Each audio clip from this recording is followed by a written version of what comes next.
இப்பெல்லாம் பாத்தீங்கன்னா அடிக்கடி வந்து மழை வருது. இந்த சீசன்ல பாத்தீங்கன்னா நிறைய பேருக்கு வந்து கோல்டு வருது, தொண்டை வலி வருது. அந்த மாதிரி இருக்கிற நேரத்துல எங்க பாட்டி சின்ன வயசுல வந்து இந்த குழம்பு தான் வந்து வச்சு கொடுப்பாங்க. இந்த ரெசிபி எங்க அம்மாவுக்கும் தெரியும். ஸோ எங்க அம்மா கிட்ட இருந்து கேட்டு இந்த ரெசிபியை வந்து நான் உங்களோட பகிர்ந்திருக்கேன். இது என்ன குழம்பு அப்படின்னு பாத்தீங்கன்னா சுக்கு மிளகு குழம்பு. டேஸ்ட் அல்டிமேட்டா இருக்கும், காரசாரமா இருக்கும். தொண்டை வலிலாம் இருக்கும்போது இதை வச்சு சாப்பிட்டீங்கன்னா அடுத்த நொடியே வந்து வலி எல்லாமே நல்லா குறைஞ்சிரும்.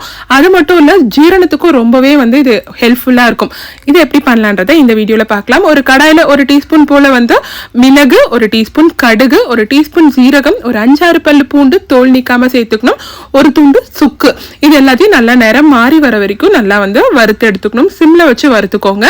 பிளேட்ல மாத்திட்டு சூடு ஆறினதுக்கு அப்புறம் மிக்சர் ஜார்ல போட்டு சுக்கை வந்து கொஞ்சமா வந்து உடைச்சு சேர்த்துக்கோங்க. அப்பதான் வந்து அரைக்கிறதுக்கு வந்து நல்லா யூஸ்ஃபுல்லா இருக்கும். அதை அரைச்சு தனியாக எடுத்து வச்சுக்கோங்க.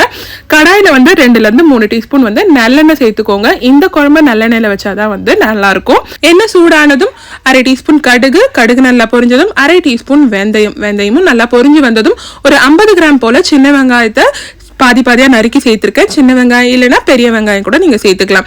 வெங்காயத்தை வதக்கிட்டு அது கூடவே 2 கொத்து கருவேப்பிலை சேர்த்து அதையும் நல்லா வதக்கிக்கிட்டேன்.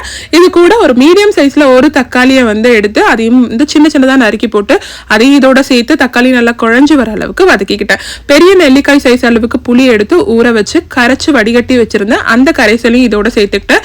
கூடவே 1 டேபிள் ஸ்பூன் போல குழம்பு மிளகாய் தூள், 1/2 டீஸ்பூன் போல மஞ்சத்தூள், 1 கிளாஸ் போல தண்ணி, தேவையான அளவுக்கு உப்பு சேர்த்து எல்லாத்தையும் நல்லா கிளறி விட்டுட்டேன். கூடுதலா வந்து ஒரு 1/2 கிளாஸ் போல தண்ணி சேர்த்துக்கிட்டேன். தண்ணி சேர்த்தாதான் வந்து இது நல்லா கொதிச்சு வரும்போது வந்து பச்சை வாசனை எல்லாமே நல்லா போய் வரும். இது கூடவே வந்து பெருங்காயத்தூள் போட்டு நல்லா கிளறி விட்டுட்டு நல்லா வந்து சலசலன்னு வந்து கொதிக்க விட்டுட்டேன். ஒரு 5 நிமிஷம் போல எடுத்துக்கும். இந்த அளவுக்கு நல்லா சலசலன்னு வந்து கொதிச்சு வரும்போது நம்ம பொடி செஞ்சு வச்சிருந்த பொடியையும் இதோட வந்து கலந்துக்கிட்டேன். கரெக்டா இந்த குழம்பு வைக்கிற அளவுக்கு தான் வந்து நான் பொடி செஞ்சிருந்தேன். அதனால எல்லா பொடியுமே இதோட கலந்துக்கிட்டேன். பொடியை கலந்துட்டு நல்லா கிளறி விட்டுட்டு சிம்ல வச்சு ஒரு 5-10 நிமிஷத்துக்கு நல்லா எண்ணெய் பிரிஞ்சு வர அளவுக்கு வந்து கொதிக்க விட்டுறணும். இந்த அளவுக்கு கிரேவி திக்கா வரணும். இப்ப கடைசியா இதுக்கு ஒரு தாளிப்பு கொடுத்துறேன். தாளிப்பு கடாயில எண்ணெய், 1/2 டீஸ்பூன் கடுகு நல்லா பொரிஞ்சதும் ஒரு பெரிய சைஸ் வெங்காயத்துல 1/4 வெங்காயத்தை கட் பண்ணி சேர்த்திருந்தேன். வெங்காயம் நல்லா செவந்ததுக்கு அப்புறம் இந்த தாளிப்பை குழம்போட சேர்த்துட்டு நல்லா கிளறி விட்டு எடுத்தா கமகமான சுக்கு மிளகு குழம்பு ரெடி ஆயிடுச்சு. காரசாரமா சுட சுட சாதத்தோட வச்சு சாப்பிட்டு பாருங்க. டேஸ்ட் அல்டிமேட்டா இருக்கும்.